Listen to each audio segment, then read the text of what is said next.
இப்போ இன்றைக்கி வந்து நம்ம ரைஸ் குக் பண்ணுறதுக்கு இந்த ப்ரீடிஃபைன்ட் இந்த மெனுவே யூஸ் பண்ண போகிறோம். இந்த ரைஸ் இந்த செட்டிங்ஸ் தான் வந்து யூஸ் பண்ண போகிறோம்.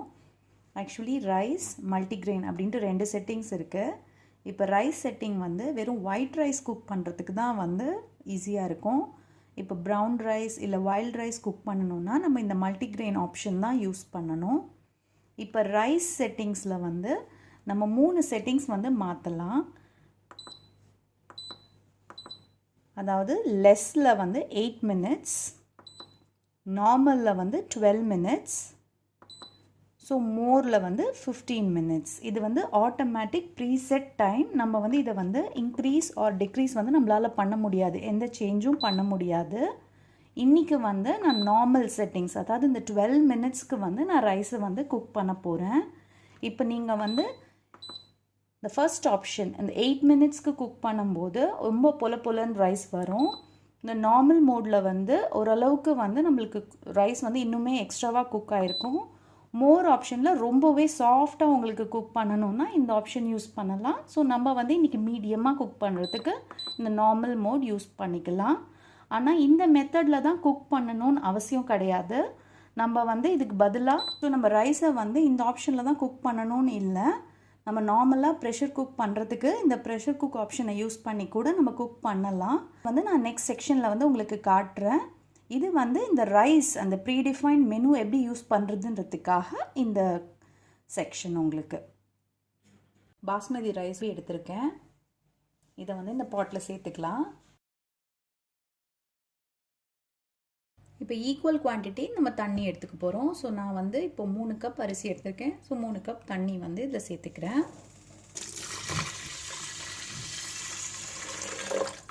ஸோ இப்போ லிட் வச்சு இதை க்ளோஸ் பண்ணிடலாம்.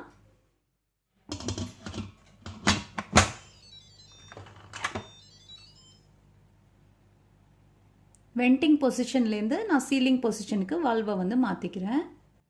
ஸோ செட்டிங்ஸில் வந்து நம்ம ரைஸ் செட்டிங்ஸ் வந்து சூஸ் பண்ணிக்கலாம்.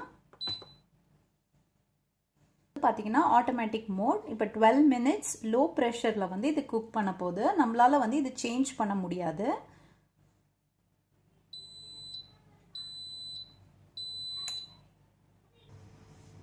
ஸோ இந்த மாதிரி நம்ம வந்து ரைஸ் ஆட்டோமேட்டிக் செட்டிங்ஸ் யூஸ் பண்ணும்போது இன்ஸ்டன்ட் பாட்டே வந்து நம்ம வந்து எவ்வளோ ரைஸ் போட்டிருக்கோம், அதுக்கு எவ்வளோ வாட்டர் இருக்குது உள்ள அந்த மாய்ஸ்சர் கண்டென்ட் வச்சு அது குக் பண்ணிக்குது. ஸோ இந்த ஆட்டோமேட்டிக் ரைஸ் செட்டிங்ஸ் முடியறதுக்கு இன்னும் 1 minute இருக்குது. ஸோ இது முடிஞ்சோடனே ஆட்டோமேட்டிக்காக வந்து பார்த்திங்கன்னா இந்த கீப் வார்ம் செட்டிங்ஸ்க்கு வந்து இது போயிடுது. இது வந்து இந்த மாதிரி வரும்போது இது கீப் வார்ம் செட்டிங்ஸில் இருக்குதுன்னு அர்த்தம். ஸோ இப்போ இருந்து எவ்வளோ நேரம் அது வந்து கீப் வார்ம் செட்டிங்கில் இருக்கோ நம்மளுக்கு வந்து டைமர் வந்து இங்கே வந்து டிஸ்பிளேயில் வரும். கீப் வார்ம் செட்டிங்கில் வந்து 10 minutes ஆயிடுச்சு. இப்போ வந்து நான் வந்து ப்ரெஷர் வந்து ரிலீஸ் செய்ய போகிறேன். ஸோ சீலிங் பொசிஷன்லேருந்து நம்ம வென்டிங் பொசிஷனுக்கு மாற்ற போகிறோம். இது செய்யும்போது கேர்ஃபுல்லாக இருங்க. ஏன்னா வந்து இன்கேஸ் ப்ரெஷர் வந்து நீங்கள் ஃபேஸ் நேராக இருந்துச்சுன்னா ரொம்ப ஹாட்டாக இருக்கும். ஸோ அதனால் தள்ளி இருந்தே நம்ம வந்து இதை வந்து மாற்றிக்கலாம். இப்போ பார்த்தீங்கன்னா நம்ம 10 minutes கீப் வார்ம் பொசிஷனில் வச்சதுனால கொஞ்சமாக தான் ப்ரெஷர் இருக்குது. ரிலீஸ் ஆகிடுச்சு பாதி ப்ரெஷர். இதே நீங்கள் குவிக் ப்ரெஷர் பண்ணும்போது உங்களுக்கு ரொம்பவே ஹாட்டாக இருக்கும், நிறைய ப்ரெஷர் வந்து ரிலீஸ் ஆகும். ஸோ இப்போ ஓப்பன் செஞ்சு உள்ள ரைஸ் எப்படி வந்திருக்குன்னு நம்ம பார்க்கலாம். ஸோ கீழே வந்து நான் செட்டிங்ஸில் வந்து கேன்சல் கொடுத்துட்றேன். இப்போ வந்து நம்ம ஓப்பன் பண்ணலாம்.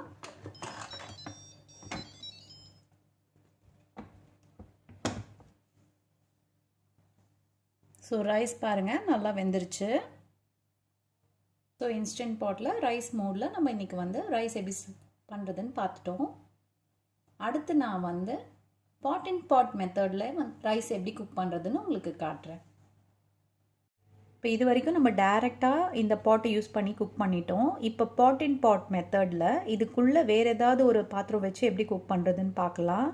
ஸோ எனி அவன் சேஃப் பவுல் வந்து நம்ம யூஸ் பண்ணலாம். கிளாஸ் இல்லை செராமிக் இல்லை சிலிக்கான், நம்ம ஸ்டெயின்லெஸ் ஸ்டீல், அந்த மாதிரி எதுனாலும் நம்ம இதுக்குள்ளே வச்சு யூஸ் பண்ணலாம். ஸோ அந்த மாதிரி பாட் அண்ட் பாட் மெத்தடில் யூஸ் பண்ணும்போது அடியில் வந்து கொஞ்சமாக தண்ணி ஊற்றிட்டு அதுக்கு மேலே தான் நம்ம வந்து அந்த வெசல் வச்சு நம்ம குக் பண்ணணும். நான் இந்த மாதிரி ஸ்டெயின்லெஸ் ஸ்டீலில் வந்து இன்செர்ட் வாங்கி வச்சுருக்கேன். ஸோ இது 3 செக்ஷனில் இருக்குது. நம்ம இந்த மாதிரி எனி எவர் சில்வர் வந்து பாத்திரம் உள்ளே வச்சு நம்ம பாட் அண்ட் பாட் மெத்தடில் வந்து குக் பண்ணலாம். இன்றைக்கி அரிசி பருப்பு வந்து இது மூலிமா நம்ம ப்ரெஷர் குக் பண்ண போகிறோம். அது எப்படின்னு பார்க்கலாம். ஸோ முதல்ல அரிசி எடுத்துக்கிறேன். அரிசிக்கு தேவையான தண்ணி சேர்த்தாச்சு. அடுத்து நான் வந்து பருப்பு வச்சுருக்கேன். அதுக்கு மேலே உருளைக்கிழங்கு. இன்ஸ்டன்ட் பாட்டில் வந்து கொஞ்சமாக தண்ணி அடியில் சேர்த்துட்டு அதுக்கு மேலே நம்மளுடைய இந்த ஸ்டெயின்லெஸ் ஸ்டீல் இன்சர்ட்டை நம்ம வந்து உள்ளே வச்சிடலாம். இந்த மாதிரி இன்சர்ட் யூஸ் பண்ணும்போது நம்ம பார்க்க வேண்டிய மெயின் விஷயம் வந்து அது வச்சதுக்கப்புறம் சைடில் சுற்றி வந்து இடம் இருக்கணும். அதே மாதிரி நம்ம லிட் வந்து மூடக்கூடிய ஹைட்டில் இது இருக்கணும். இந்த மாதிரி நம்ம பார்த்துக்கிட்டா நம்ம எந்த இன்சர்ட் வேணால் வைக்கலாம். சொன்ன மாதிரி ஸ்டெயின்லெஸ் ஸ்டீல் இல்லை கிளாஸ், செராமிக், சிலிக்கான் எது வேணால் நம்ம வந்து யூஸ் பண்ணலாம். ஸோ இப்போ வந்து நான் ப்ரெஷர் குக் ஆப்ஷன் வந்து சூஸ் பண்ணிக்கிறேன். இதில் வந்து 3 மினிட்ஸ்க்கு வந்து ஹை ப்ரெஷரில் வந்து நான் குக் பண்ண போகிறேன். 3 மினிட்ஸ் போதும். இங்கே வந்து நம்ம பொசிஷன் மட்டும் மாற்றிக்கணும். நம்ம இங்கே வென்டிங் டு சீலிங் பொசிஷன் மாற்றிக்கணும். 3 நிமிஷம் சைக்கிள் வந்து முடிஞ்சிருச்சு. ஸோ ப்ரெஷர் குக் முடிஞ்சு இப்போ கீப் வார்மில் இருக்குது. ஆனால் வந்து நான் வந்து இது ஃபுல்லாக நேச்சுரல் ரிலீஸ் ஆகிற வரைக்கும் வெயிட் பண்ண போகிறேன். ஸோ நான் இப்போ கேன்சல் பண்ணிடுறேங்க. ஸோ இந்த பின் ஆட்டோமேட்டிக்காக கீழே வர வரைக்கும் வெயிட் பண்ணிவிட்டு அதுக்கப்புறம் தான் நான் லிட் ஓப்பன் பண்ண போகிறேன். 30 நிமிஷத்துக்குள்ளேயே இந்த ப்ரெஷர் வந்து ஃபுல்லாகவே வந்து ரிலீஸ் ஆயிடுச்சு. ஸோ என்னோடய அந்த நாப் வந்து ஃபுல்லாகவே கீழே போயிடுச்சு. இதான் வந்து ப்ரெஷர் ரிலீஸ் ஆகிடுச்சுன்றதுக்கு நம்மளுக்கு இண்டிகேஷன்.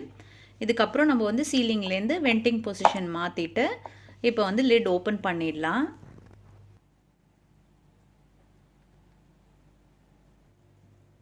ஸோ இந்த மாதிரி இந்த பாட் அண்ட் பாட் மெத்தட் வந்து நம்மளுக்கு உள்ளே இருக்கிற அந்த தண்ணி நம்ம முதல்ல பாட்டில் சேர்த்தோம் இல்லையா, இந்த வாட்டர் இதோட ஸ்டீமில் வந்து குக் பண்ணுறதுக்கு நம்ம யூஸ் பண்ணலாம்.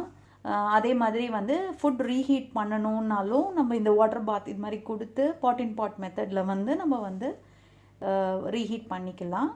இது மாதிரி சில டெக்னிக்ஸில் வந்து நம்ம பாட் அண்ட் பாட் மெத்தட் யூஸ் பண்ணோம். அதே மாதிரி 2-3 டிஷ் நம்ம ஒரே நேரத்தில் சமைக்கணும். இப்போ நம்ம வந்து அரிசி பருப்பு எல்லாம் சேர்த்து வச்சா மாதிரி இந்த மாதிரி 2-3 நம்ம சமைக்கும் போதும் நம்ம யூஸ்வலாக நம்மளுடைய குக்கரில் எப்படி சமைக்கிறோமோ அந்த மாதிரி இதில் செஞ்சுக்கலாம். ஸோ இதுவுமே ரொம்ப ஹேண்டியாக இருக்கும். ஸோ நம்ம 3 மினிட்ஸ் ஹை ப்ரெஷரில் குக் பண்ணோம். நல்ல மேஷபிள் கன்சிஸ்டன்சியில் நம்மளுக்கு வந்து பருப்பு வந்து வெந்திருக்கு. ஸோ நல்லாவே பருப்பு வந்து வெந்திருக்கு. அதே மாதிரி ரைஸும் பாருங்கள், இது வந்து ரெட் ரைஸ் நல்லாவே வந்து வெந்திருக்கு. இப்போ நம்ம வந்து ரைஸ் மோடில் குக் பண்ணும்போது இதே கன்சிஸ்டன்சிக்கு வரத்துக்கு வந்து நம்ம 12 மினிட்ஸ் செட் பண்ணியிருந்தோம். பட் இதில் வந்து நம்ம ப்ரெஷர் குக் பண்ணும்போது ஹை ப்ரெஷரில் வந்து 3 மினிட்ஸ் நம்ம செட் பண்ணால் போதும். ஸோ எவ்ரிடே யூஸ்க்கு வந்து நம்ம அந்த ரைஸ் ஆப்ஷனை விட இந்த ப்ரெஷர் குக் ஆப்ஷன் வந்து ரொம்ப ஈஸியாக இருக்கும். ஸோ நம்ம இந்த வீடியோவில் 2 விதமாக ரைஸ் குக் பண்ணுற மெத்தட் வந்து பார்த்துருக்கோம். அதே மாதிரி நீங்கள் என்னோடய போன வீடியோ பார்த்துருந்தீங்கன்னா அதில் வந்து நான் சாட்டே மோட் அண்ட் பீன் மோடில் வந்து எப்படி குக் பண்ணுறதுன்னு காமிச்சிருப்பேன். அதில் நான் குவிக் ரிலீஸும் செஞ்சுருப்பேன். இந்த வீடியோவில் இன்றைக்கி ஃபஸ்ட்டு ரைஸ் குக் பண்ணும்போது நம்ம வந்து நேச்சுரல் ரிலீஸ் ஆஃப்டர் 10 மினிட்ஸ் இன் கீப் வார்ம் செட்டிங். இந்த கீப் வார்ம் செட்டிங்கில் வந்து 10 மினிட்ஸ் காணதுக்கப்புறம் நேச்சுரல் ரிலீஸ் பண்ணோம். ஆனால் இதில் வந்து கம்ப்ளீட்டாக நேச்சுரல் ரிலீஸ் அது வந்து ஒரு 20 to 30 மினிட்ஸ் எடுக்கும் நம்மளுக்கு. ஸோ 3 விதமான வந்து இந்த ப்ரெஷர் ரிலீஸும் வந்து நான் வந்து என்னோடய வீடியோவில் காமிச்சிருக்கேன். உங்களுக்கு இது ஹெல்ப்ஃபுல்லாக இருக்கும்னு நினைக்கிறேன். மறக்காமல் வந்து வீடியோக்கு லைக் பண்ணுங்கள், உங்கள் ஃப்ரெண்ட்ஸோடு இதை ஷேர் பண்ணுங்கள். தேங்க்யூ.